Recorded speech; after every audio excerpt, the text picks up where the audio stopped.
Warning: this episode contains brain food that will lead to improved emotional and social intelligence.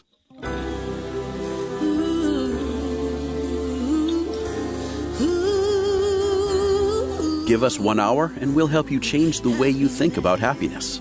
Harvesting Happiness with Lisa Cypers Kamen is fresh, optimistic, and purpose-driven media that promotes well-being from the inside out. Each week, Lisa spotlights diverse trendsetters and change agents who are the greatest contemporary thinkers and doers, devoting their lives to creating a better world in which to live. Your host, Lisa Cypers Kamen, is a widely recognized applied positive psychology expert, author, documentary filmmaker, and lecturer specializing in optimal lifestyle management. Let's get to it. Here's Lisa. Good morning, good afternoon, and good evening, wherever you are. Thanks for joining us on today's show, where you will learn lessons in transformation, mindful, positive leadership. My first guest is John Perkins. He is an author and activist. As chief economist at a major consulting firm, he advised the World Bank, United Nations, Fortune 500 corporations, U.S. and other governments. He regularly speaks at universities, economic forums, and shamanic gatherings around the world, and is a founder and board member of the nonprofit organizations, is a Pachamama Alliance and Dream Change. And it's my pleasure to have you in the house, John Perkins. Thanks for joining us. It's my pleasure to be with you, Lisa. Let's talk about fear. No matter how big or small our organizations are, or how big or small our bank accounts are at this moment, the world is filled with uncertainty, and there is a lot of fear about the change that is demanded of us right now. Yeah, my latest book that you can actually pre-order now, but comes out June 16th, is Touching the Jaguar, Transforming Fear into Action to Change Your Life and the World. And it's very interesting to me that, of course, when I wrote the book, I had no idea that we'd be hit by this pandemic. But in a way, the book it addresses it. It's perfect for it because it addresses exactly what you're saying here, the fear. And how do we deal with fear? How do we transform fear into actions that change our lives and the world? That's what I go into in the book. And there is a way to do it. I mean, I have a visual metaphor that I use of sort of dancing with fear, that when we can finesse it and lean into it and make it move with us, we seem to do better. Well, exactly. And the idea of touching the jaguar comes from the indigenous people in the Amazon I lived with as a Peace Corps volunteer back from 1968 to 71. And I still spend a lot of time with them. I take groups there every year. I spend a lot of time. I have ever since then. And they say that on a vision quest, which they often do, or shamanic journey, vision quest, whatever you want to call it, when you see a jaguar, it represents something that you fear. And if you run from that fear, it'll chase you.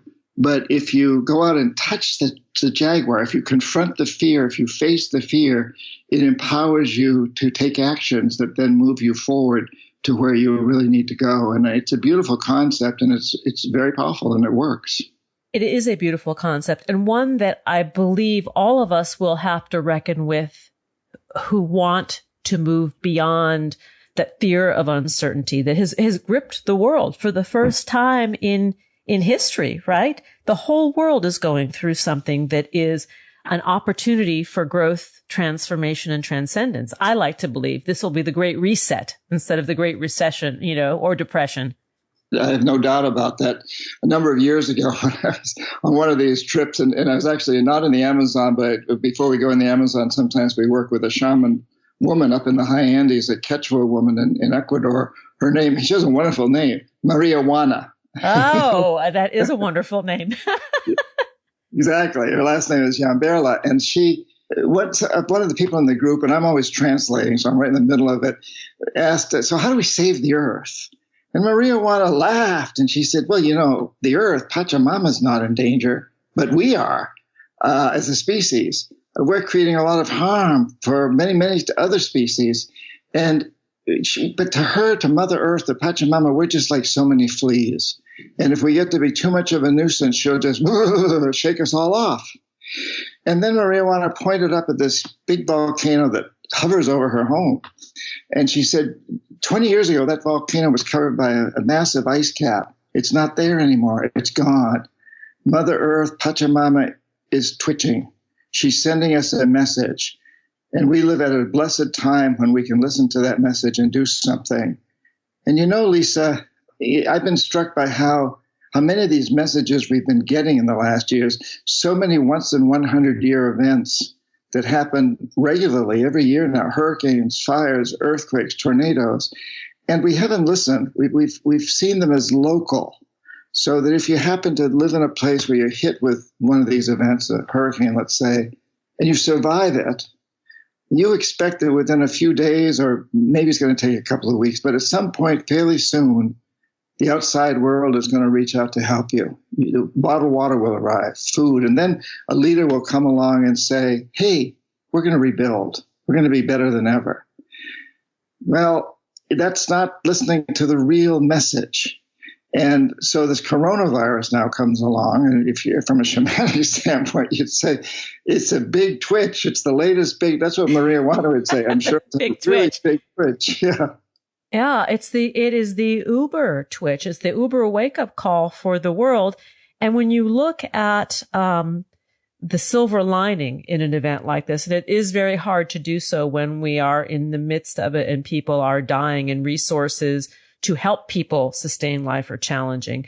But when you look at saving the planet and what is going on globally with the climate and the reduction in pollution, and you see photographs of cities that are normally thickened with soot in the air to have clear skies, you go, well, wait a second here.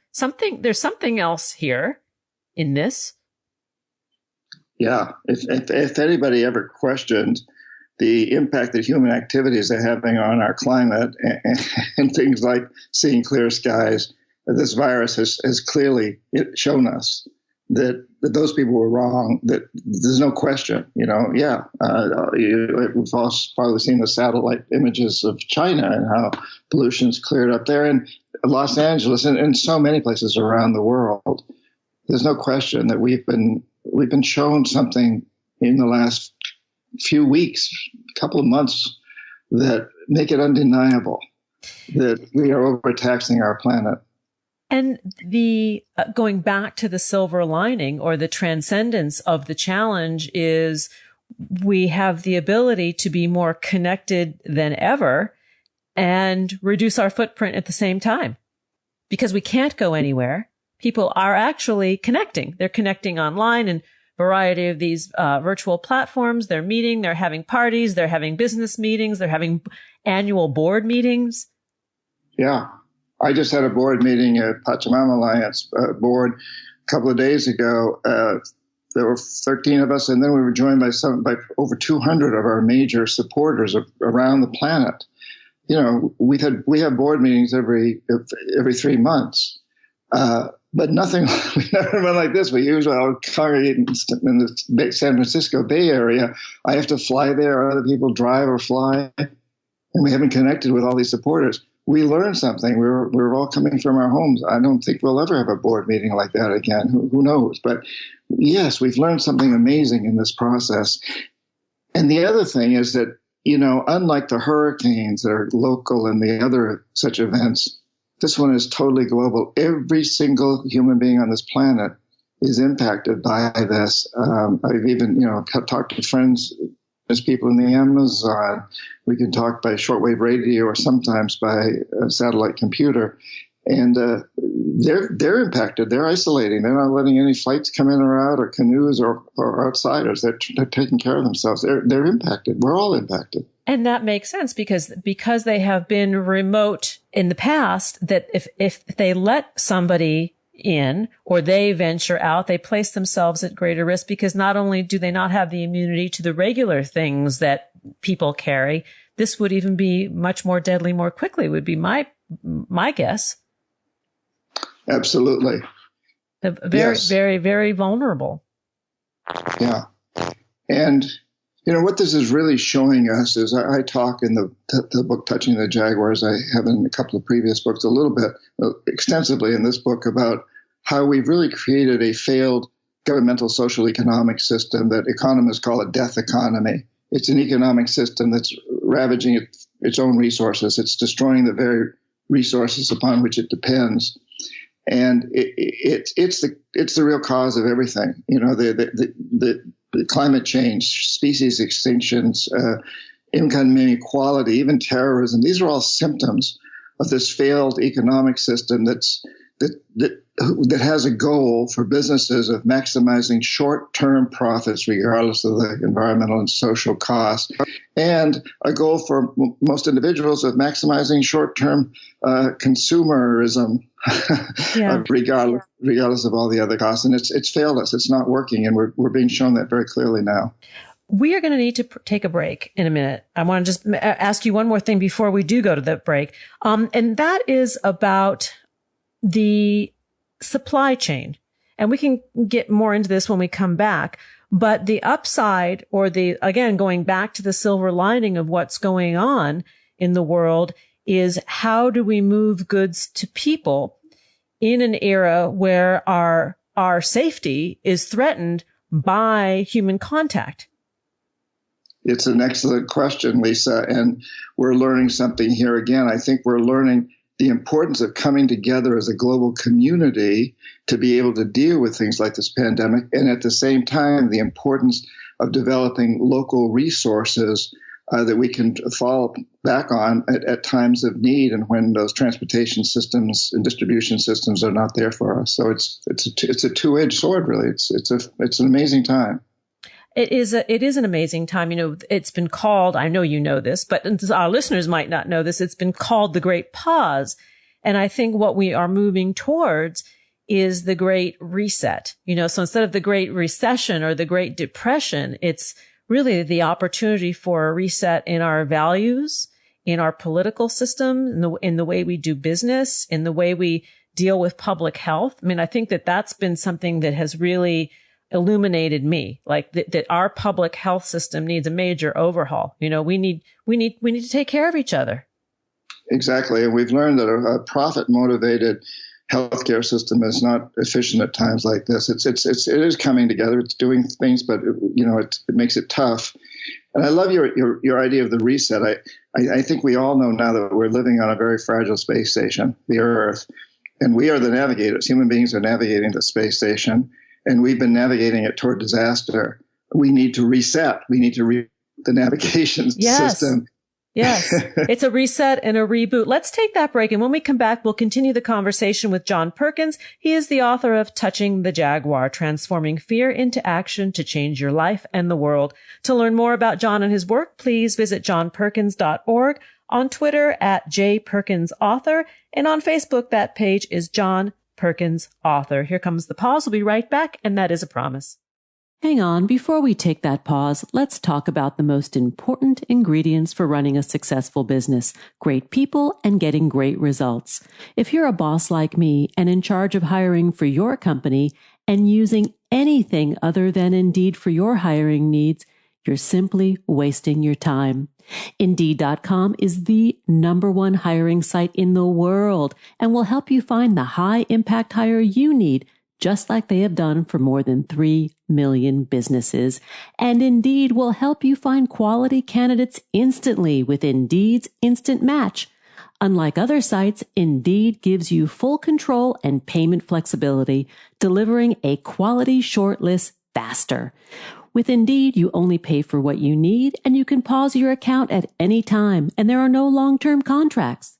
Indeed searches through millions of resumes in their database to deliver you great candidates instantly. With Instant Match, you see a great list of candidates with zero wait time. Who doesn't love instant service and instant gratification? Indeed delivers 4 times more hires than all other job sites combined, according to Talent Nest. 73% of online job seekers in the U.S. visit Indeed each month, according to ComScore Total Visits. Want your quality shortlist fast? You need Indeed. Right now, our listeners get a free $75 credit to upgrade your job post at Indeed.com/HH. This is Indeed's best offer anywhere. Get a free $75 credit at Indeed.com/HH. Indeed.com/HH. Offer valid through March 31st. Terms and conditions apply. We'll be right back, and that's a guarantee. To learn more about cultivating sustainable well-being at home and the office, visit harvestinghappiness.com and explore Lisa's experiential on-site brain fitness workshops, corporate programming, and speaking engagement services.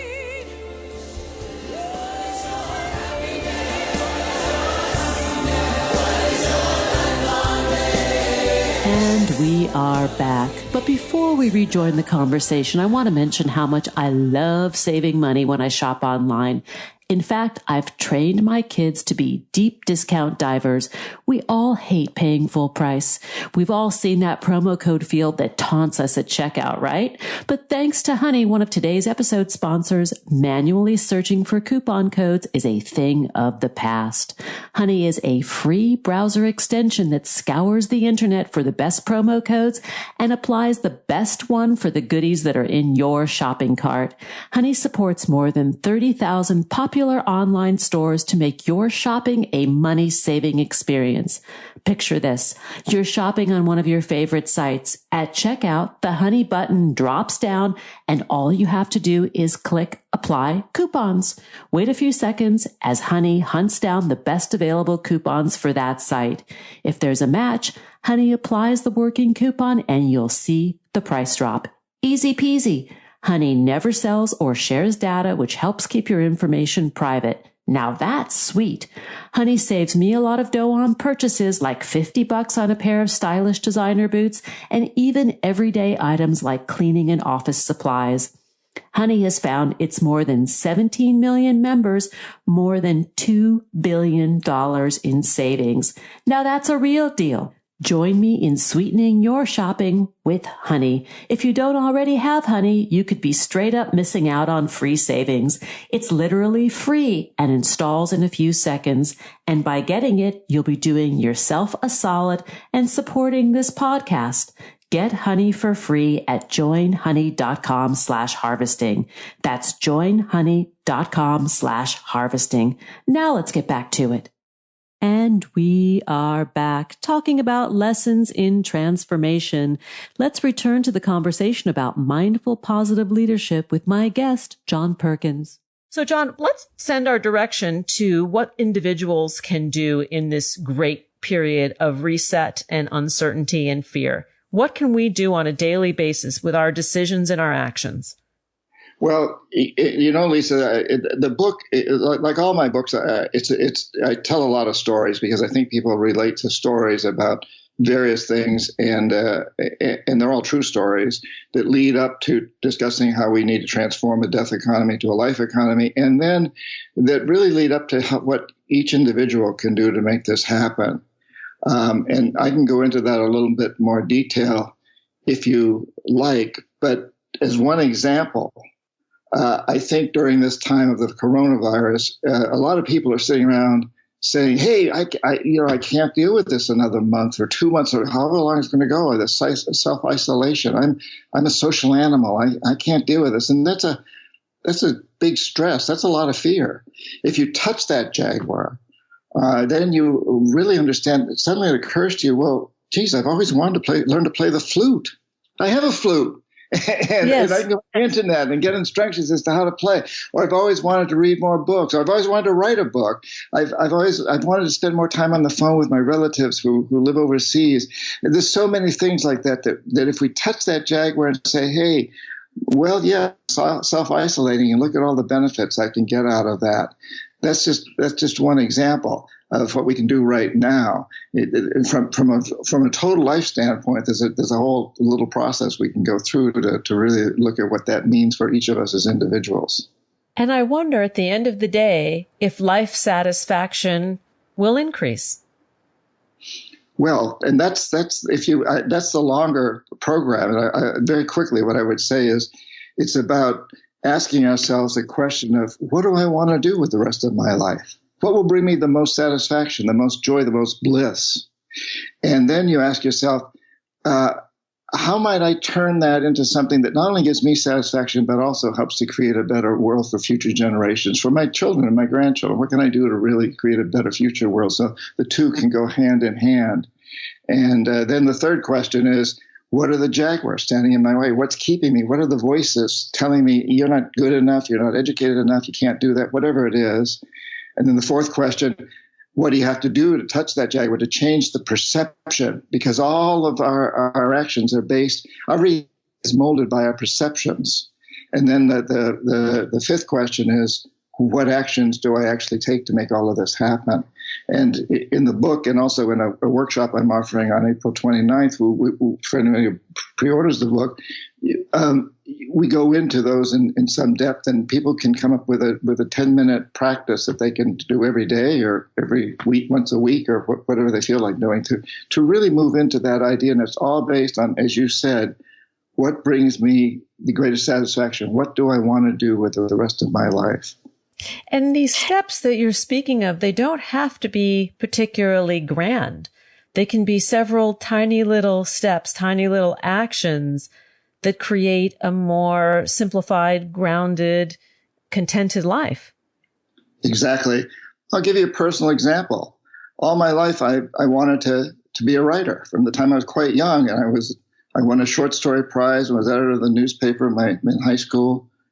I wanted to write. That's what brings me the greatest satisfaction. I love writing, but I had this Jaguar that stood in my way, which was an English teacher in college, my freshman year. And even though I'd been a good writer in high school, this guy was highly critical of my writing, gave me C's. I had a tremendous respect for him. He was published.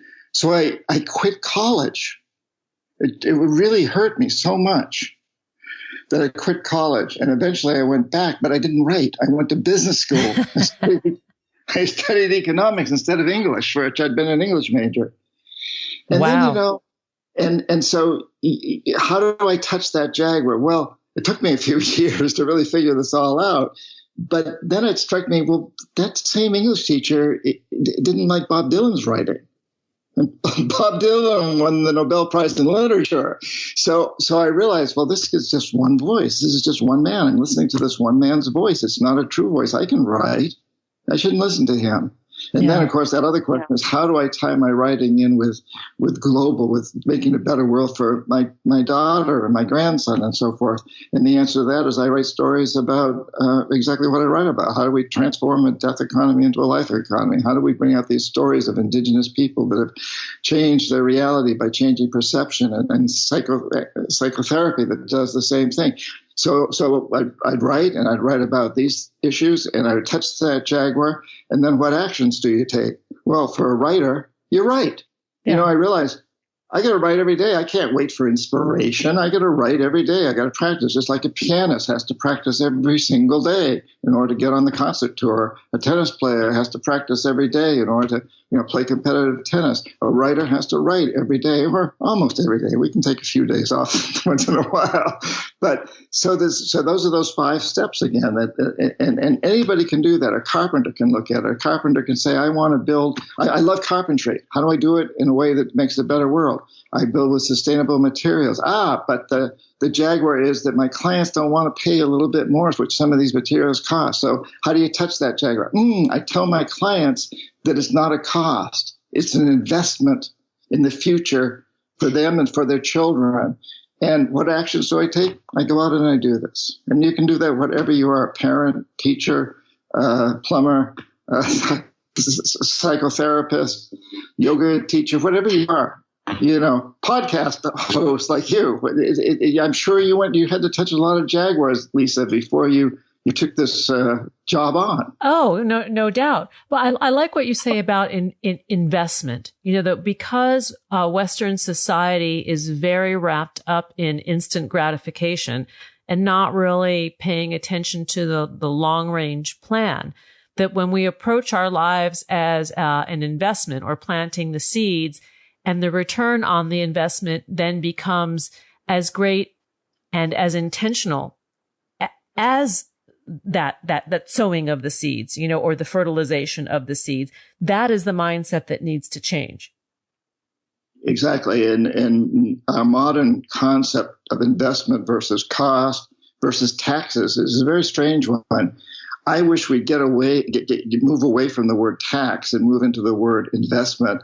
So if we thought of our money that we pay in taxes, roughly a little over 50% of your tax dollar in the discretionary budget goes to the military. And we've discovered in this virus that the military is not going to protect us from this. No, they're not. What if we had invested that in better healthcare systems?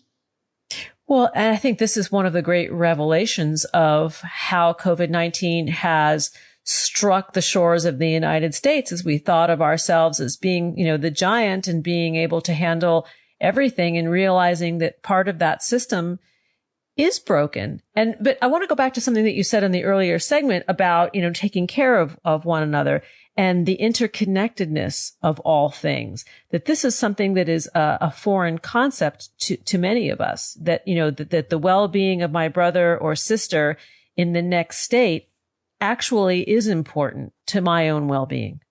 Well, yeah. And I think we've seen that clearly, that a virus that presumably started in China very quickly spread around the world. In this day of airplanes and transportation, immediate transportation, we know how incredibly connected we are with all of our brothers and sisters around the world. And we also know that it's not just our human brothers and sisters. So apparently this virus came from a relationship with animals and a market in China.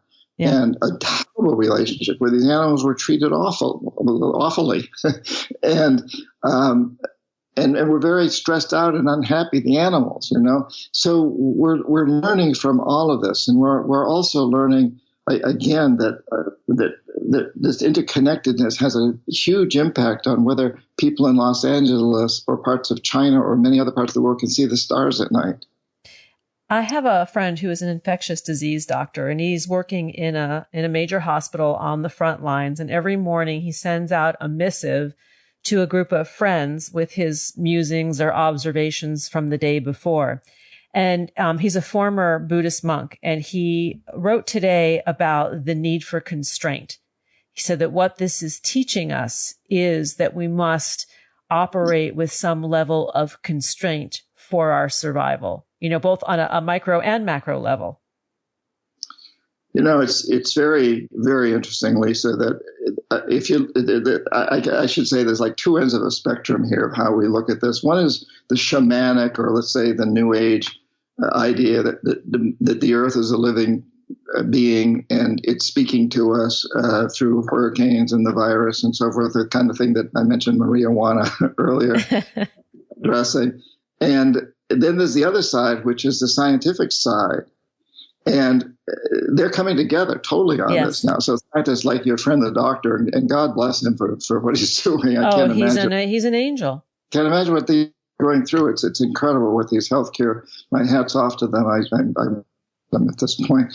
But, they look at the world, or scientists will look at the world and say, yeah, well, obviously we've overstressed the planet, because now that we're all taking this pause, we're seeing what a huge impact this is having on making the air cleaner and making the water cleaner, and helping us to understand the importance of our relationship with the planet, with animals, and so on and so forth. So there's both ends of the spectrum: the completely scientific view, let's say, the completely, so let's say, shamanic view, and then there's a whole lot in between that sort of combine these. All of them basically lead to the same conclusion, that we have created a system that doesn't work, what I call a death economy. It's a self-destructive system, and we need to move into a life economy, a system that regenerates destroyed environments, that pays people to clean up pollution, that comes up with new technologies that are restorative and that are non-ravaging of the earth. We can do all of these things, and we're really learning this no matter which end of that spectrum or what part in between you happen to buy into. You can see that this is what we need to do. We need to move from this failing system to one that can be very successful. And I think it comes down very simply to we adapt or we perish.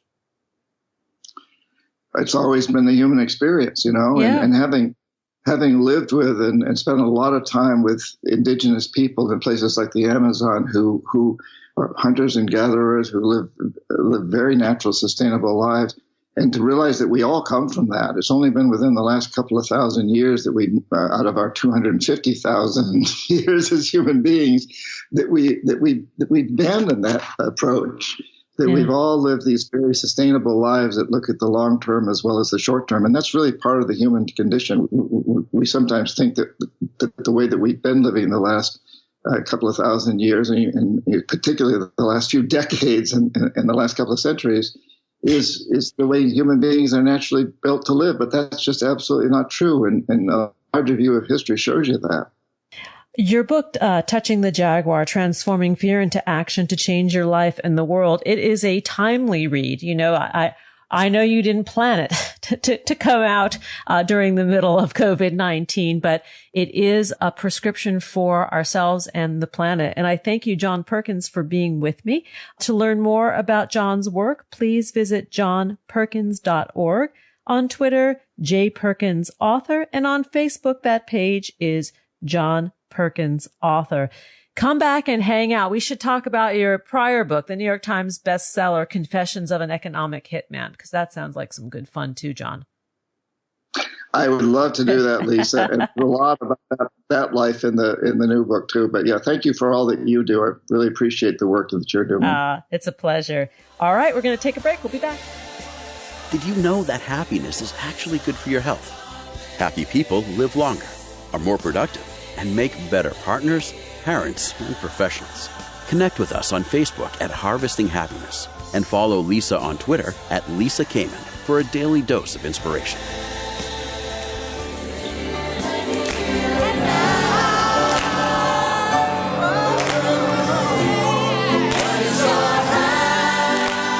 And we are back talking about lessons in transformation, mindful, positive leadership. My next guest is Manny Weintraub.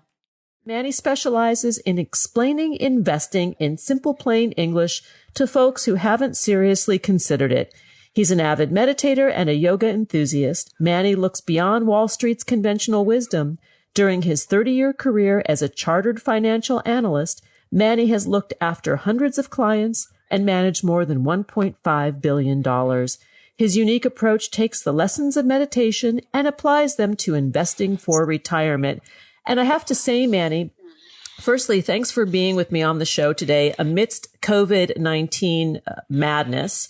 And many people are thinking, well, investing for retirement, heck, I'm just trying to invest in the next day here and manage my finances through this crisis. Yes. Yeah. It's a crazy time, but yeah, that's when it's important, you know? Yeah. So talk a little bit about how yoga and meditation, or you say that you're more of a meditator, how that practice got you through the financial crisis of 2008. So I started out as a meditator. In my early 20s, first time I ever meditated was on a 10-day Vipassana silent meditation retreat. I was living in Kyoto. I had very few responsibilities. I think it was a school vacation. I was teaching English at the time. And yeah, I just really dove right into the deep end there. And it was a fantastic experience. But at that time in my life, I was too much of a perfectionist. So the suggestion at the end of the retreat was just to meditate an hour in the morning and an hour at night. And that seemed very little compared to doing it, all day long. But once out in the, I guess I'll call it the real world, I was only able to keep it up for a week or two. And then once I wasn't able to do it perfectly, I really just didn't want to do it at all. So I sort of started out as a meditator, then went back to New York, ended up on Wall Street and was managing money in just sort of a typical way, and had forgotten about meditation and maybe doing some yoga for health purposes. But the 2008 financial crisis was the first time that it was really very emotionally painful. And I'd been through crises before, and September 11th obviously was terrible, and there was an Asian crisis, and there's first Iraq war and all that. But I think the market was down like 50% at one point. So I started doing Ashtanga Yoga, which is in my mind almost the most meditative yoga, although I'm no expert, because the series is the same every time. So you're not, it's very internal, and the movements are meditative in a way. And it finishes with a sitting meditation. And that allowed me to understand that, this was going to pass, to not look at the market 100 times a day because it didn't make a difference what I did, just to establish a strategy and also, very importantly, communicate that strategy to my clients so we all knew what we're trying to do. And I've matured a lot. It didn't have to be a perfect strategy, but it was an understandable strategy, and it helped us get through it. And more importantly, get my clients through it till, the next year when things started to recover. I think you picked a perfect word in that being strategy. And what I'm hearing from the practice of yoga and meditation is it allowed you to have some structure, some routine, and some ritual that was then applied to your external life.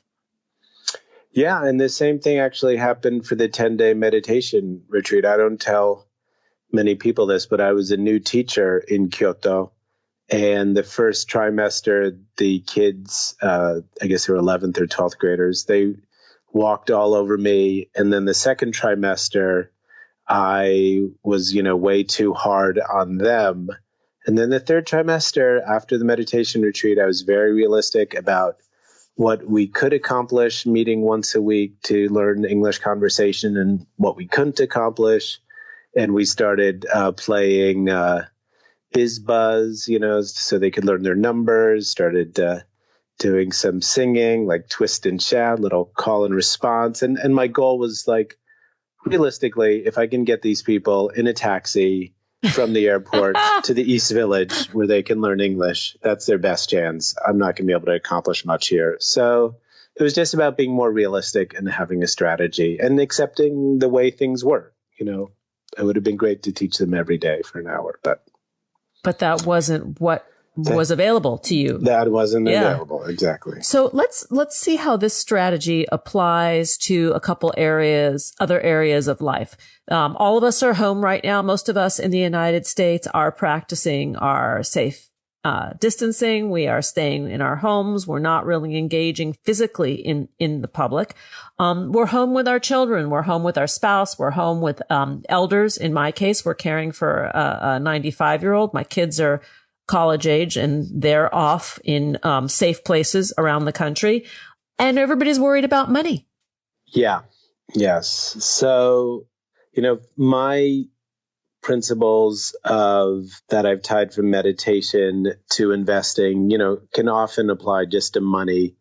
In general, when I invest, I think the most important thing is to deal with the present, in the sense that when I invest, if I have an investment that's not working, like I'm losing money, just accept that, sell it, and move on.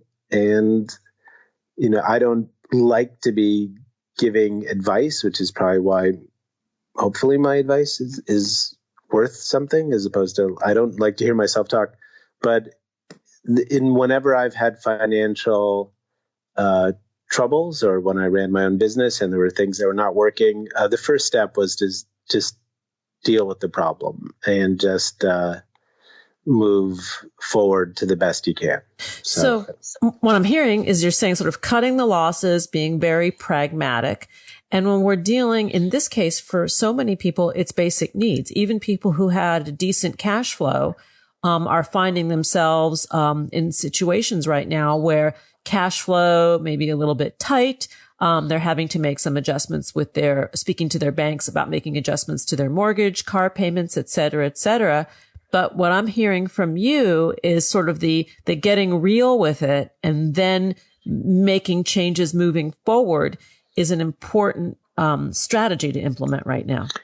Yeah. And it might not be, and again, dealing with the reality for many people is just bad. So it's not like you can say, oh, it's actually good. No, it's just bad. It's badness. It's global badness. and you need to, and meditation is about and feeling bad about that is okay. It's just to the extent that you have a story about staying with this certain career or this certain field because that's what you've always done, or, your work colleagues are counting on you, or this, that's where you need to get a little more Neanderthal and say, okay, maybe that was the story, but maybe the new story is I need to get involved with a different field that's less volatile, or maybe even a different geographic area. It's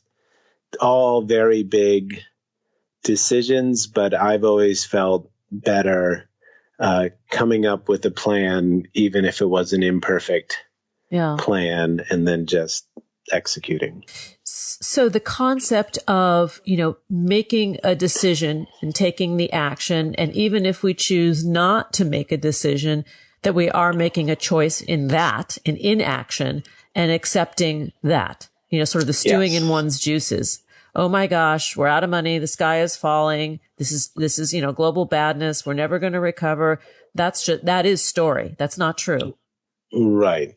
And also, and again, where meditation is very helpful in real life and in investing life is I should have done this. I should have done that. You don't have a functioning time machine. There's not really any point in worrying over much about it. It's not useful getting in a feedback loop of negativity. It's okay to be annoyed and upset and just accept that you're annoyed and upset, but you got to move forward. Yeah. Well, and that letting go of the releasing attachment to that outcome and moving forward is a benefit of a meditation practice. And I think that a lot of the listeners might find that hard to swallow because we are so used to reacting and responding to crises when they occur. And what happens when we accept that the crisis is here and we can't do much about what has happened, but we can sure do a whole lot about what happens next. Yeah. And for me, the idea of a meditation practice that I think is really important, as I mentioned earlier, that I started with, one of the best possible meditation practice, elite training one can have. But what really changed my life was the proliferation of these meditation apps. And I found that, I really, 21-year-old me would really have looked down on an 8-minute guided meditation or 10-minute guided meditation. It's like, I don't need that. I can do, 3 hours straight, body scanning. Yes. But I've learned that any kind of meditation practice is better than no meditation practice. And that's my first rule. It's like, if the best investment to make is in a meditation practice, and if you're hurting, a lot of the meditation apps are offering daily free meditation. I think maybe at 3:00, 10% Happier does a live meditation, or you could go, online and find things on YouTube or things like that. But it's just, and I love the name 10% Happier. It's so not going to make your life perfect. It'll just make it a little better. Well, when we talk about the word happiness and the meaning, although our show is called Harvesting Happiness, the word happiness is a little bit annoying. We're really talking about finding some level of contentment, peace, and the ability to flourish and lead a life of meaning. Yeah. And maybe this crisis can help bring into perspective, what is meaningful, what's important, for sure. I know we're all much more grateful to the any of the staff in hospitals, from the least paid to the most specialized doctors. They're all doing a great job, or even supermarket clerks. It's I'm hoping this is the beginning of appreciating, finding new ways to be happy, or appreciating what's meaningful. We're going to take a break. And I also want to give a shout out to the truckers of America, because I think they are also unsung heroes in this crisis. The supply chain has been challenging. Finding toilet paper still is a big challenge for many of us across the country. But These men and women are moving across America at some risk to deliver goods so the rest of us can remain in our homes and be safe. So let's take the break. We're going to return to the conversation with Manny Weintraub. We're talking about yoga and money, a holistic relationship with the mighty dollar. To connect with Manny, please do so at Manny Weintraub on Twitter. Here comes the break. We'll be right back, and that is a promise. Who says money can't buy happiness? Whether you are a skeptic or seeker, check out Lisa's new book. Are we happy yet? 8 Keys to Unlocking a Joyful Life, a boot camp manual for greater emotional fitness, is available at Barnes & Noble, Amazon, IndieBound, and HarvestingHappiness.com. Here's a truth bomb. Emotions are contagious, and happiness is a universally desired state. But we tend to forget that we all have the freedom to be happy, or the liberty to be miserable each day, regardless of external circumstances. Explore the journey of human happiness, how to find it and keep it, with Lisa's documentary film, H Factor. Where is your heart? Visit harvestinghappiness.com to learn more.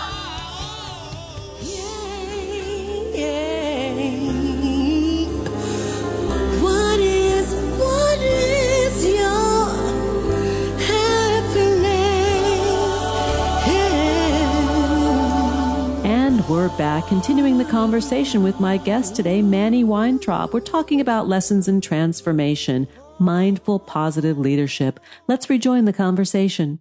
And Manny, I think for me, tell me how this is for you. When I sort of view my present conditions, and there is some fear or concern about tomorrow, but when I look at, I'm in this with the whole world, I am not alone.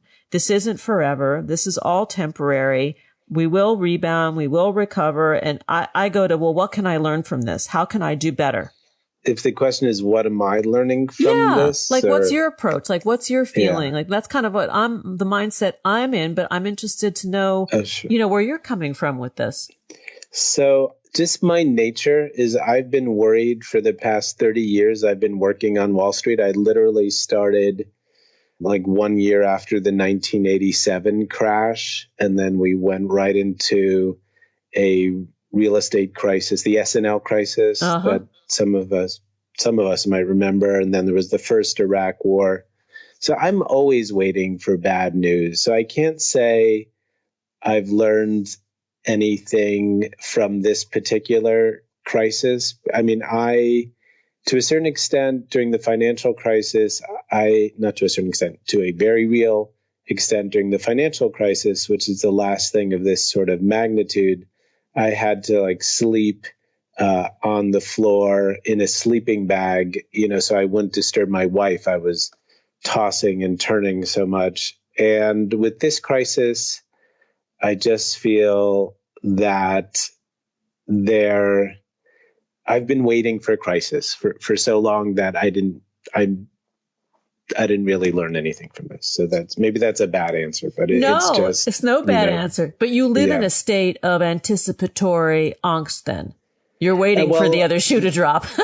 in a way, but for me, if I had an animal that really represented me, it would be the push me, pull you from Dr. Dolittle. So whenever people are optimistic, I'm looking for things to go wrong and what might not go right.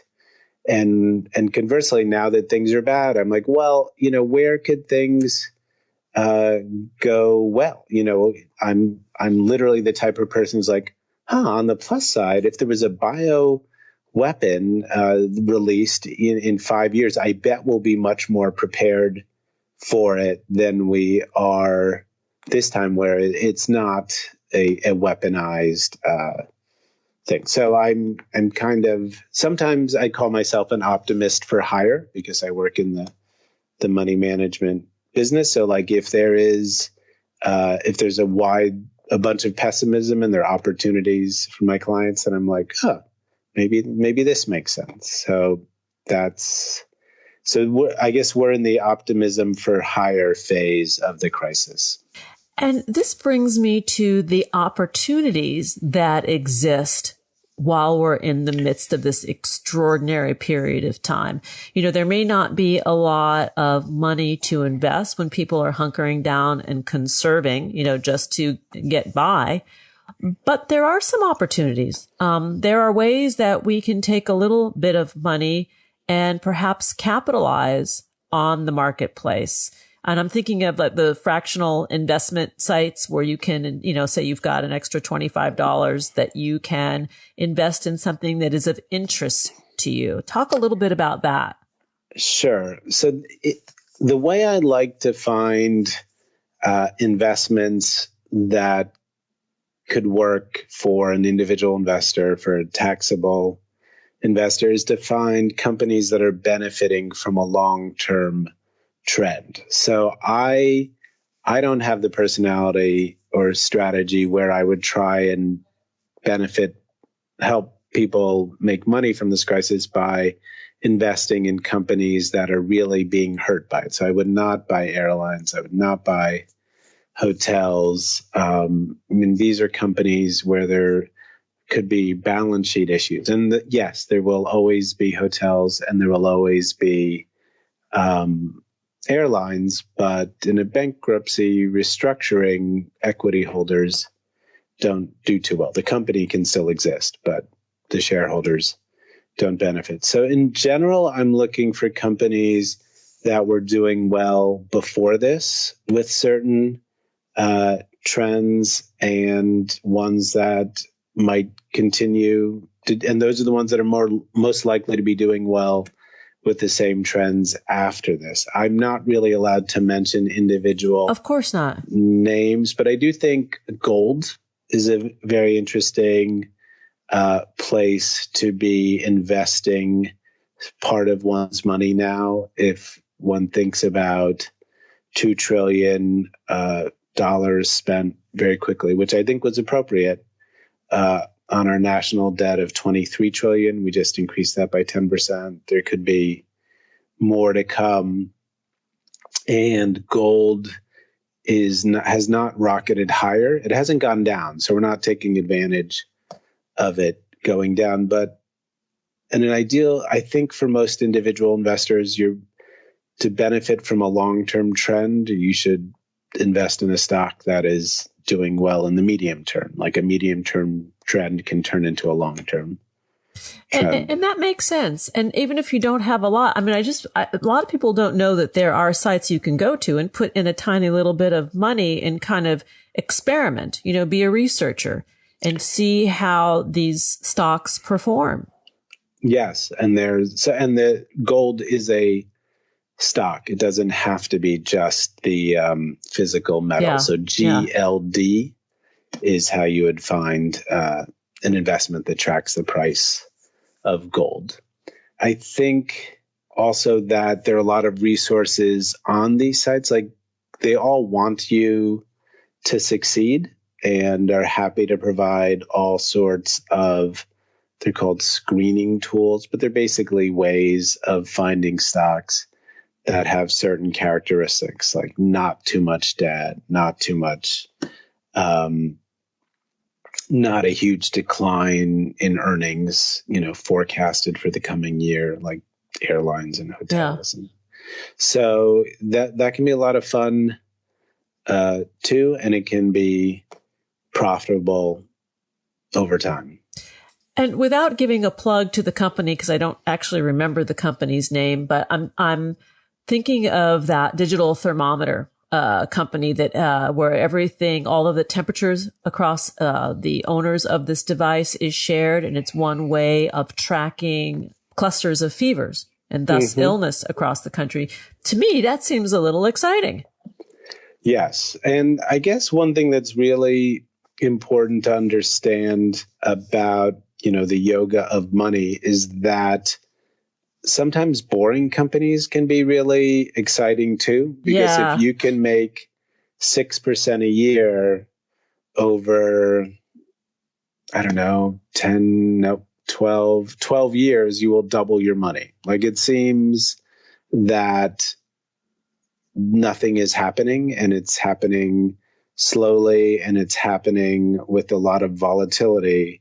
But doubling your money is pretty powerful. And also, if you do it through a boring stock, then you're unlikely to really need to sell it. Like, from my mouth to God's ears, you should buy something that doubles tomorrow. But if you do, then you kind of need to sell it. I don't know. Like, you might need to sell it. It's volatile. Yeah. It's volatile. It could go down 50%. Then the day after tomorrow.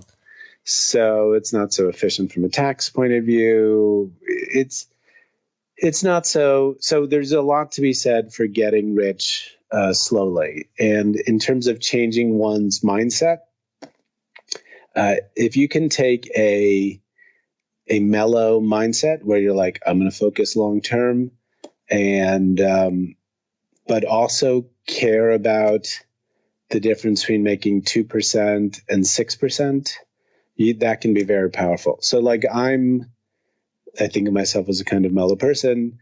And before I knew the math, like if I had $100 and it made $6 or it made $2, like, who really cares? Like, is that big a difference? But over time, it's a big difference. It's a very big difference. But speaking of time, we're nearly out of it. Yeah. Bummer. Yeah, bummer. But I wanted to just, you have a statement that you make that I would love to share with our listeners, because you say there were no good old days. It was just the present in the past. And I find this just, it makes me chuckle. And it's like, true that, Yeah, no, I think if people are looking for the right time to start investing, and because now is not a good time, and it was a good time, and they missed the good time, and now it's a bad time.